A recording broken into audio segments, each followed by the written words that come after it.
Good evening, campers, dreamers, and babysitters, and welcome back to Better Off Dead. Yes, the final episode for Splatterthon Volume 1. We have made it. I hope that you've checked out all the episodes, made it this far.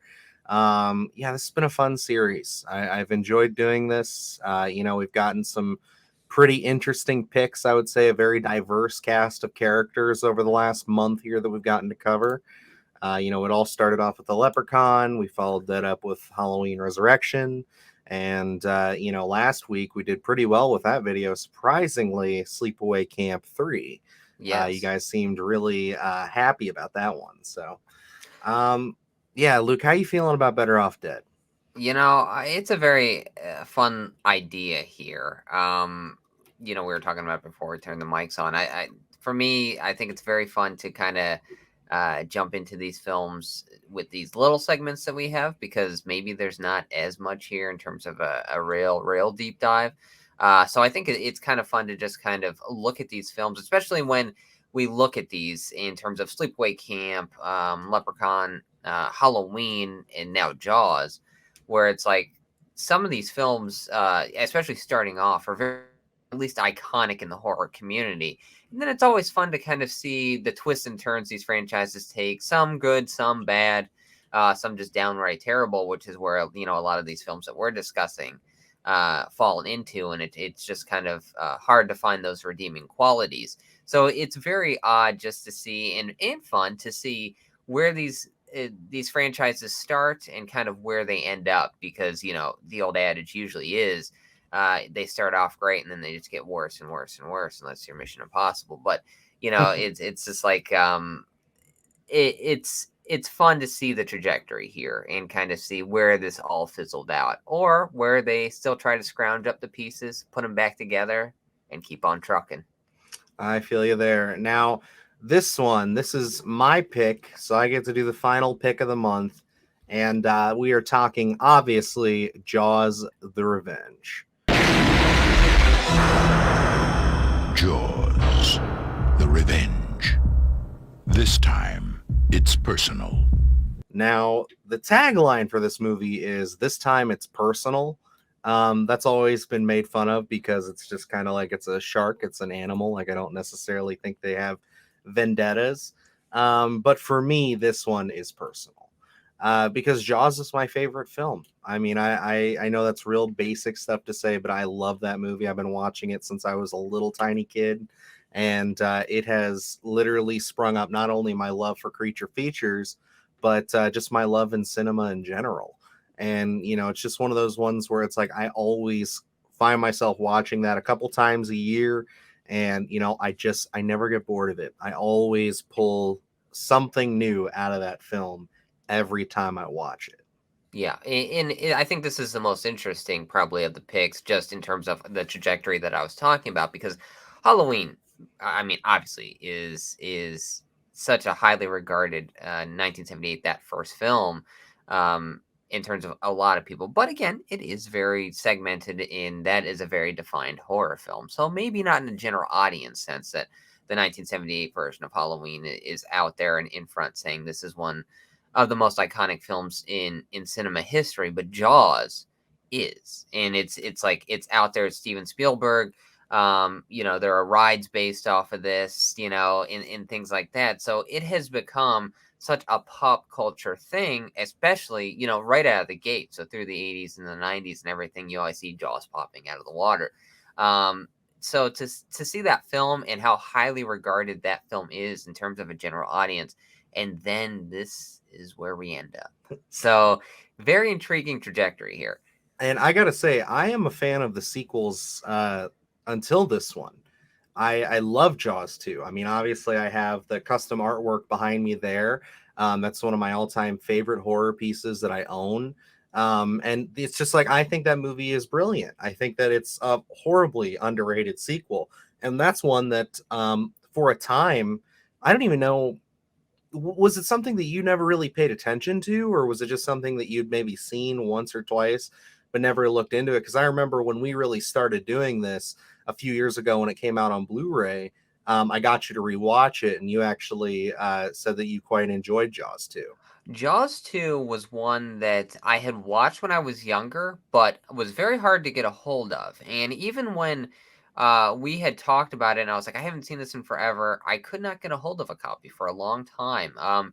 They were pretty expensive online. I think I had almost pulled the trigger on, I think it was, I can't remember what release it was, but I had to actually look into it to see if it was going to be able to play on my Blu-ray player, if it was region locked. And I was going to take a gamble thinking that maybe that I might not be able to watch this one. I think it was like 25 bucks or something like that. Then randomly, because Amazon was out of stock and they were always out of stock at Jaws 2. And then randomly, before I pulled the trigger on this, I legitimately headed my card on eBay and I randomly decided to check Amazon and they had it in stock for like 10 bucks. And that's where I ended up picking it up. And then that's where I gave that honest rewatch because it was hard for me to get a hold of a few years ago. Now it seems like it's popping up on streaming services along with that 3 and 4.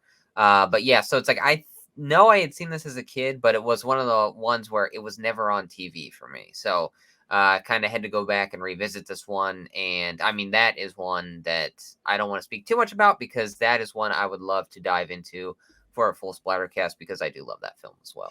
Yeah, no, I think it's a great sequel. I mean, it's never gonna match the like tip top all time quality of that first film, but you know, for me, I think that as a sequel, it is totally serviceable. The third one is just campy, cheesy fun for me. I completely understand why people check out at that point, but Jaws in like a SeaWorld setting to me has always been so cool. I've always thought about like if you could rework any of these stories, that's the one I would do because Yeah. I just don't think that the time was right for that as effects wise or just anything because he does look pretty bad in that film. Especially with But the 3D, yes, it and just that did was a not work. huge gimmick for it. But I think the idea of setting him in like a Sea World or like a water park of some kind, you know, is a really cool and fun idea. It opens a lot of doors for some cool, you know, kills and things like that. But like I said, I just don't think all the pieces were there. But to me, it's still a fun time. And then this one, I mean, this is unforgivable. Like I even as a young kid who I consumed everything sharks, everything Jaws. You know, it didn't matter the quality. I would watch this movie and I was just visibly upset. Like Yeah. it didn't feel like a Jaws movie. I hated the way the shark looked and how they presented him in the film. Because I mean, it's to this point, it's almost like you know, with 3, you get that kind of forgiveness from me because like, okay, they are pushing the 3D gimmick, but like with this, it's just like he's just looks so goofy. And they just show him so many times just like free floating in the water, and you could tell that he's on the gimbal and everything. And it's just like they're not even trying to build tension. Yeah. And I just think the whole thing is absolutely absurd. And I this is easily like it's kind of two sides of the coin here where it's like Jaws is my favorite film. This is my least favorite film.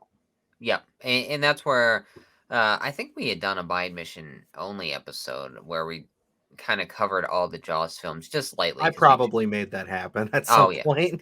And we tried to jam pack all of them in there, so no film got its due. Just because we were trying to gloss over them ever so lightly.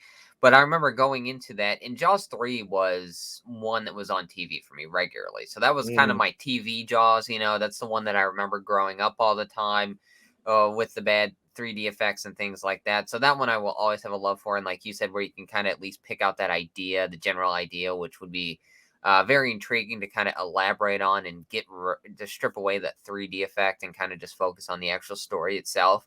Whereas Jaws: The Revenge, I honestly, until we did that by admission only episode, never had seen it.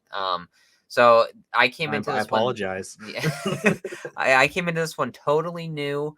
And I know you had kind of warned me that this was bad, so I went into it thinking, okay, this is going to be bad, but I had no idea of what I was really getting into here because this film, I'd spent so much time talking about kind of blueprint horror with Halloween and them kind of setting that equation.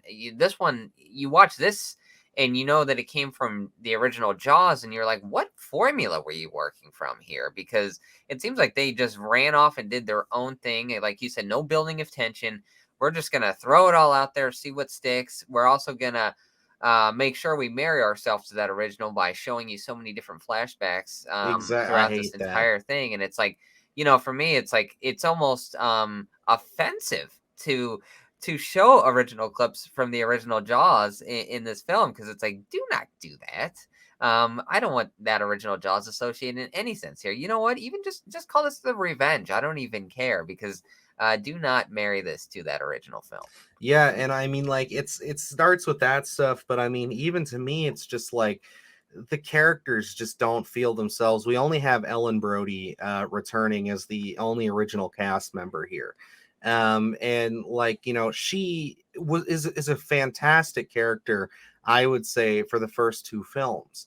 I think that she grounds Brody really well. They have a great relationship. I love the playfulness between them. And the fact of the matter is, like, in this film, she just feels so like exaggerated and out there, and she keeps having these premonitions of Jaws stalking her, and she's got like this almost telepathic link with the shark. And the shark is supposed to have come all the way from Amity all the way down to the Bahamas, which I always thought was just another kind of, you're really stretching it here. Like, I know the last one took place in a water park, but like, it's just one of those things where, or like a Sea World, but it's like, I believe that a little more than I believe him traveling thousands of miles just to chase you down for no reason. And the thing is, there's one scene in this movie that I think is actually quite entertaining. And it's the death of Sean. Okay, I yeah. think that's pretty brutal.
Honestly, Yeah. like, that Jaws, these films, they don't shy away from showing blood and gore, but like, he gets his arm ripped off, and I think it's just the Georgie jacket that he's wearing and everything. It's just like, you see the yellow and all the blood and the gore there, and it's like, it's one of those things where I remember that being effective for me. So when I first saw this movie, I was like, oh, cool, because that's like really early on in the movie, and I'm like, okay, cool, we're still in this.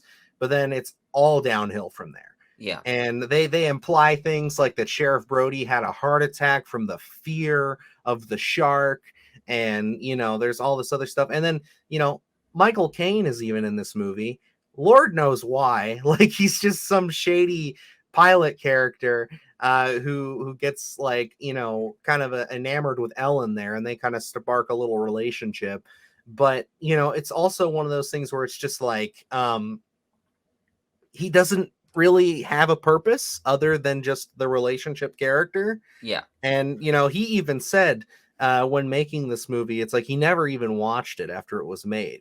And the going joke that everybody who knows anything about this movie is that Michael Caine has said, I never saw the movie, but I saw the house that it built. Yeah. And it's just like, I love that, because again, this is my least favorite film. I would say that of any movie, and I know there's a ton of movies that you could say are worse than this, but to me, this is my least favorite film. So it's like, when people poke fun at it and stuff like that, I always get a kick out of it. But yeah, this movie is just all in all, you can tell the filmmakers behind it, they didn't give a damn. They were just like, let's just slap Jaws on this and pull in the big bucks. And even like in the hands of a competent writer here, I really feel like maybe this could have turned into at least be something tangible if we got rid of this telepathic link and all this Bahamas and stuff like that. Because like just looking at the bare bones here, and I know you're talking about that Sean kill at the beginning. For me, that kind of was a little too quick. I guess the pacing was off for me because I felt like we're just getting back into seeing what is going on with these characters. I didn't get the timestamp on when he actually is killed by the shark, but it's very early on. I really would have loved to have kind of opened him up a little bit more to kind of just see his relationship in the town and things like that. Just a little more to make that kill a little more meaningful, because again, I think it just happens a little too quick.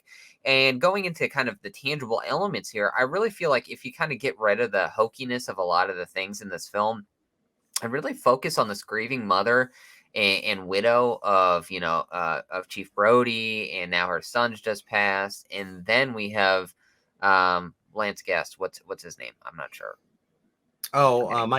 Michael show up. And it all still takes place in the same spots, and we can kind of call back to Amityville, and it was an Amity, and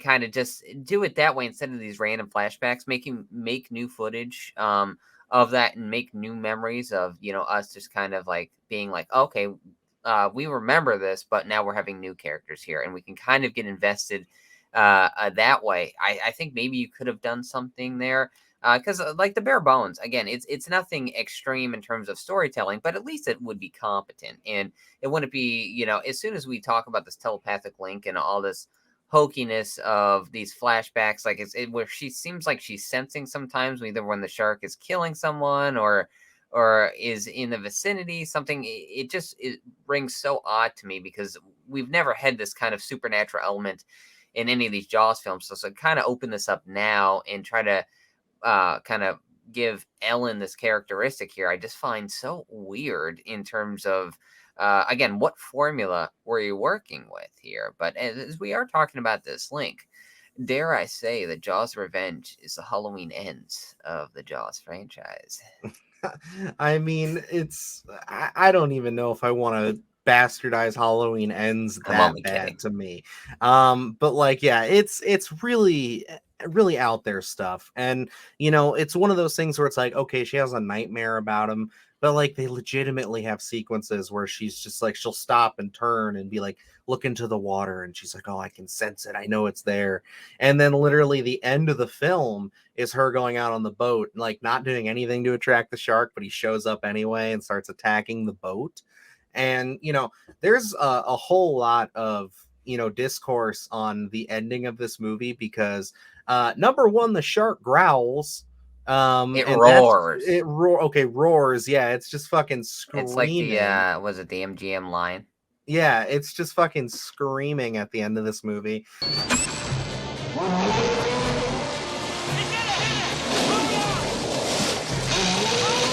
And then also it's just like, depending on the cut of the film that you've seen, whether it's on TV or not, there's a couple of differences. And like, this was one of those things where it's like, I had seen it on, because unfortunately, going back to the Walmart $5 bin, which I've seemed to have brought up a lot this month, this was one that my father couldn't keep me away from, like Halloween 3.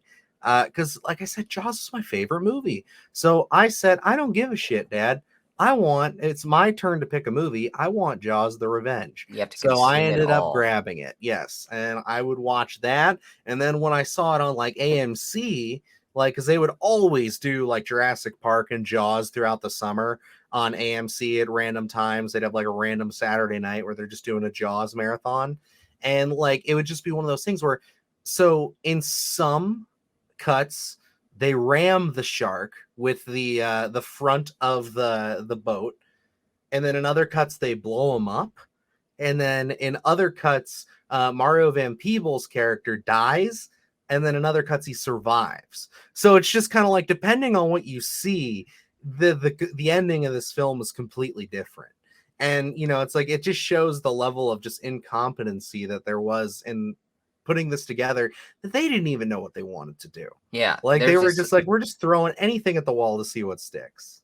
there's such a lack of direction here to be like, okay, we have to make another Jaws film. We don't really know what we want to do with it, so let's just do everything in the book, throw in some flashbacks, and then we'll figure it out in editing. So it's like you can tell that there was no love for this. There was no specific vision to say, hey, I love the original Jaws. I have this winning idea that has to be the fourth installment here. It really just was a shark film in name only to say, hey, this is the next Jaws installment. Let's get Ellen back here and try to tie up some of these characters into the plot here and see what we get. So this, I mean, we seem to be talking about a lot here on Better Off Dead, where this really does seem just like the cash grab marquee name. It's Jaws. Jaws is back. Let's see what we can get. Let's squeeze out the last little bit of potential we can get in this franchise. And that's honestly, I think, almost the flagship saying here that we're going to find with this series when we bring it back next year. I'm curious to see what we're going to do, but like, at least for the first run here, it's like, it very much seems like the one through line we have is that all of these films we've chosen were cash grabs. I Yep. mean, like, if you look at it, like Halloween Resurrection was simply made because of the success of H2O, and they weren't going to let that rest because it was such a box office smash.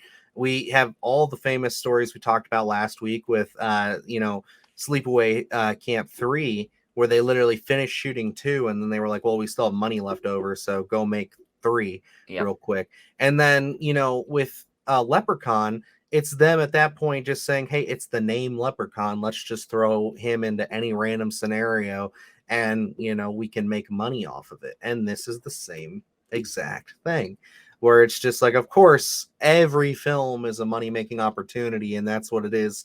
We like to talk about the art and the filmmaking behind cinema, but it's a business. And so, like, anybody in the comments who's commenting that right now, I understand, but like, to me, it's like there are still franchises with good sequels.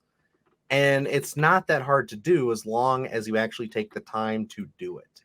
And, for me, this is just the complete antithesis, the opposite end of the coin. Like I said, the yin and the yang of this franchise, where it's like, this is the bastard child of what you got from that original Jaws. We have taken all of the beauty, the cinematic quality, the storytelling, all of it, and we have thrown it through the Hollywood machine so many times that we have this light print of what used to be there, and we're just going to sell it to you. And like, that's all this film is. And that is all it will ever be, because it is in no way, shape, or form anything like its predecessor. I mean, the shark is literally like, what is propelling it out of the water as far as it goes in some of these shots, you know what I mean? Yeah. Where it's like, it's literally hovering out of the water towards the end of this film at times, and it's just like, dude, A magical what the shark. fuck are you doing? Like, Talking just about these installments in general in Better Off Dead here, I just want to pose a question. Would you say that maybe horror as a genre is probably the most exploited in terms of name value? Where I know, like, looking at action, I mean, you get your Mission Impossibles, your Fast and Furious, and things like that, but you don't get like B or C level films that get like a full franchise. Like, Leprechaun was never, I don't think, meant to be an A-list horror franchise, but yet we sit here and it's got how many different installments. Sleepaway Camp was a random film in the mid 80s or early to mid 80s that could have been just a one-off, and then someone says, hey, let's make sequels to this, and then even farther we get into that 2000, what is it, Return to Sleepaway Camp 2008, and it's like, and it's still going. And I mean, we still see that today. With Halloween still going strong with sequels, and we're still talking about potentially Friday the 13th and Nightmare on Elm Street to get sequels. And then Critters Attack came out with something a few years ago where it's like, who would have thought Critters would still be getting one? So I mean, do you think that, because it surely seems that horror is the genre that gets sequel after sequel after sequel, no matter the quality. And I think that's just because horror is that easy sell. And it is that low budget kind of filmmaking that you can get away with not spending a ton on, but you can market it to a mass audience because everybody likes to be scared. You know what I Yeah. mean? Like whether you go to the theater or see it or not, like in the world of streaming today, you have that opportunity where it's like you can just sit at home and watch it. But even back in the day, like when streaming wasn't around, you had the video stores. And then before that, it was just simply a fun time to go to the film the movies with your friends and get scared, or the promise of getting scared was there. So it was a lot easier to sell that, I feel like. And that's why we have sequel after sequel after sequel in these franchises, and why horror seems to be targeted like that. Yeah. And it's just one of those things where it's like, with this franchise though specifically, another reason I chose it is because the first Jaws is not a cheap film. Yeah. Like it was very much, it's not like how you said, like with Sleepaway Camp, where it's just this micro budget horror film that they just kept spinning and spinning. Leprechaun wasn't very expensive, but it just kept spinning and spinning. So it's like with this though, Jaws went way over budget, became a huge smash success. And it's kind of like the you would equate this to a Marvel film back in the 70s, and just the sense of how much they spent to how much it made. But like with this, it's like this is definitely a little bit of a smaller budget for this film, but it's nowhere near as small as some of these other entries that we've had. Yeah. And it's just a complete Hollywood bastardization. And that's where it's like, kind of like looking at it, well, you think Jaws would maintain that quality of the first film being like such a heavy hitter in the film community, that you think they would try to maintain the quality. And like we had talked about too, I think there is a certain amount of quality in that film. Its biggest detriment to that film is that it's called Jaws. 3, they really harp on the 3D effects, so I think there's a drop in quality there, but nowhere near as we're talking Jaws the Revenge here, where this one is just a complete departure in quality. It's hard to even realize, it's hard to understand that this does share some DNA of that original film, because how they marry it to that original, but it doesn't feel like that in terms of the care, the production, the writing, even the acting to an extent, I think is not even there as to what we got toward the original. So it just seems, like you had equated this to a Marvel film, like to say, oh, we have such a big budget Marvel film, Iron Man, whatever you want to say, and then 4 films later, it's like, oh, well, the budget's smaller, the writing's not there, but it's the same feel, right, guys? So it's intriguing that this is the way, especially. I know we still get some of that now, but at least I think there's more of a consistent through line and trajectory. Whereas, like, we talked about it with a lot of the slashers and things like that, where they start off very iconic and then it kind of dwindles more and more. And I think that was a product also of just the 80s, where it's like, let's milk these franchises for as much as we can get out of them. Yeah. And, I attribute this to doing something that out of all the franchises we talked about, at least the sequels we chose, the only real difference between this and why I think it's a great one to conclude the series on is because this is the only one of the films that we spoke about to actually murder its franchise. There were never any more Jaws films after this. And, that's saying something, considering, how popular shark films even today seem to be, with things like The Shallows and The Meg still coming out and doing really well at the box office. And, it's just one of those things where this really put Jaws in such a spot where nobody wants to touch it. Nobody wants to reboot it. There have been whispers and talks and things like that, but this put it in such a place that it left off so poorly that, now everybody, there's 2 things in mind where it's like, oh, does anybody even want to see one of these again? And also, you have that daunting task of like, well, we'll never live up to the first one. Look at the sequels. And I think that this movie also is what leaves more of a bad taste in people's mouths with films like Jaws 2, because Yeah. it just says, oh, all the sequels are fucking awful. When it's like, no, they decline in quality as they go on. But I'm telling you that like Jaws 2 is eons better than this. Jaws 3 is multiple levels above this. But like this is the ground floor, and this is the only film on this list, like I said, to absolutely murder its franchise. And we have yet to see another Jaws film, and I don't know if we ever will. Yeah, going into that, because I never really thought about it. I don't think necessarily fans would be accepting of another Jaws film because, at that point, at least my question would be, we get Jaws 5, and even if it's a good script, my first thought would be, why not just make it your own instead of tying it to the Jaws And that's franchise? where I think most of them go. Yep, because I don't necessarily know if there's a need there anymore. Where this let it be a moment in time. Yes, it dwindled in quality. Let's forget this one exists. And yeah, that first film is just so strong. Where it's like they got it right out of the gate.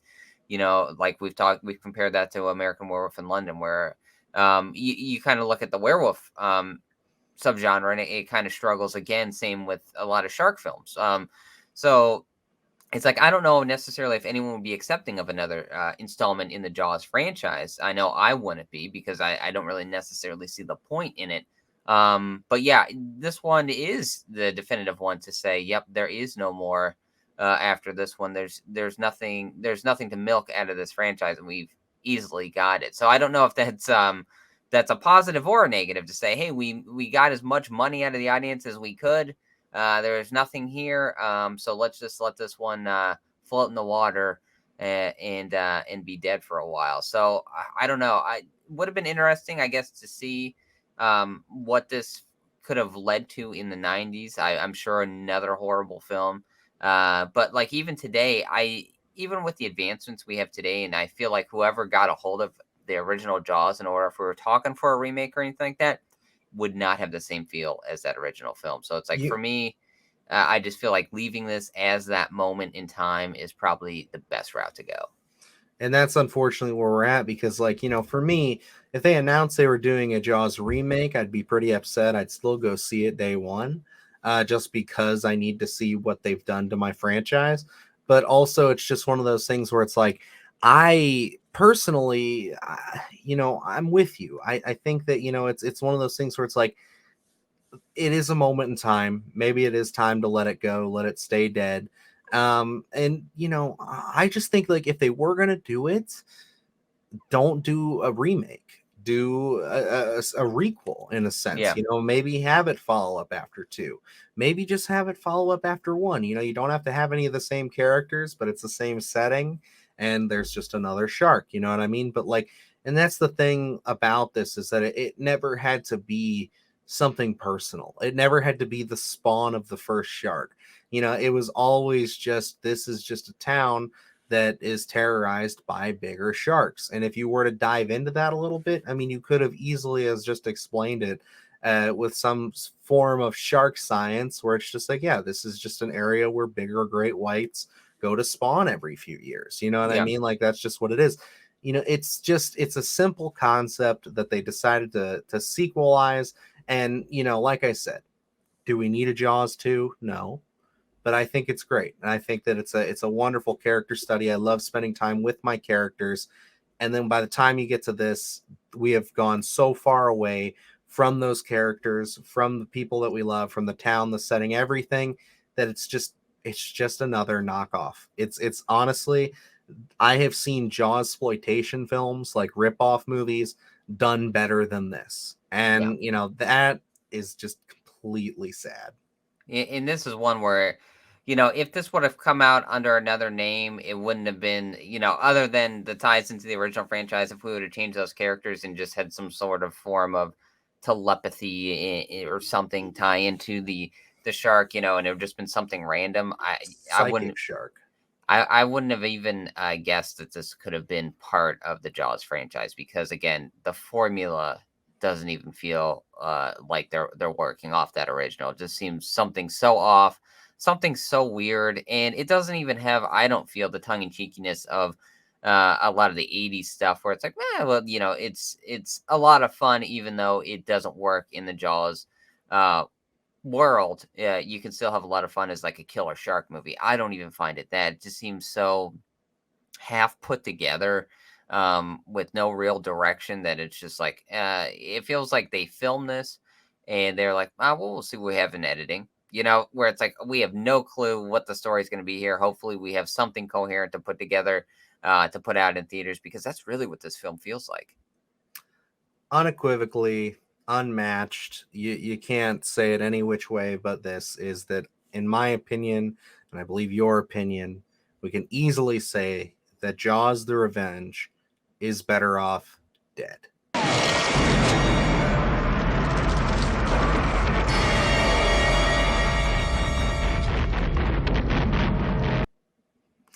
And we need to explode him, just like Chief Brody did.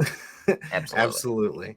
Alrighty, guys. So that's going to wrap us up here for our discussion on Jaws the Revenge for the final episode of Better Off Dead for the Splatterthon. I hope, again, that you guys enjoyed this series. We had a lot of fun doing them. We'll definitely bring it back next year when we're back here in October with a new set of 4 films. As the channel grows, we just got access to the community tab, so we can start talking to you guys directly now. So it's one of those things where maybe we'll do a poll. Maybe one of these picks you guys can decide for us next year what we're watching. I don't know. Could be a lot of fun. But yeah, I am looking forward to it. Already trying to, now that we're winding down with the end of this week, already trying to figure out what are on the horizons for us as far as Splatterthon Volume 2. A lot of big things, I'm sure, going to be rolling around in our heads. Now that we kind of have a blueprint to work from, it'll just be more so adding to, I feel, rather than kind of pivoting to different things. So I'm very excited for what's to come. Yeah, this series was a lot of fun. I'm definitely going to be digging deep into the dark places of my brain to remember some of the worst sequels for next year. Awesome. But yes, guys, as always, if you want to keep up with us, you can find us on our social media at Twitter, Instagram, and TikTok at SplattercastPod, where you can keep up with all the latest and greatest.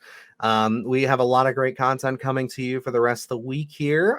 As always, depending on when you're watching this, we do have an episode of Chucky premiering tonight that we'll be getting you guys an episode review of. That's episode 4, right? Yeah, we're on episode 4. Yep, episode 4. So lots of fun. That series is really starting to pick up.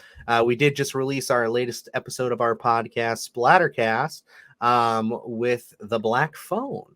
So that's Very a lot of scary fun. episode. Yes, and we have 2 live streams coming up for you. We've got Halloween 4, the return of Michael Myers.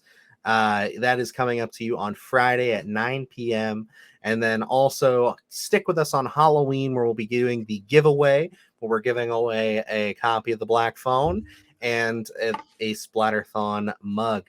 And in order to enter that, there's a link in the description. All you got to do is click on that, and all the details are in that video. And of course, with that, we will be doing a watch along of the Black Phone as our Halloween celebration. So if you own a copy of that, or you want to check it out on Peacock, you can watch it along with us, and we'll all just be having a good time chit-chatting and talking about the wonderful film that is the Black Phone. Yes, just being a couple of naughty boys. Oh, very, very naughty boys, but we will be not going night-night. And I just had a chance, obviously, for the podcast to check out that commentary of the Black Phone that's on that Blu-ray, and I'll say very intriguing stuff. Definitely worth a listen, because Scott Derrickson just had such a well thought out idea, and then the tie-ins from his childhood are just so interesting to listen to. So definitely worth a listen. Awesome. But all right, guys, it's going to wrap us up here. So the last thing I got to say before we send off, before I forget, is if you have not yet subscribed, if you've just been poking your head in, go ahead and hit that subscribe button. We are trying to reach 500 subscribers before the end of the month. We are getting real close. So if we could get there, that would be such a sweet treat. That would make our Halloween. But until next time, I am Dylan Newell. And I'm Luke Janesco. And remember, stay scared. This time, it's personal.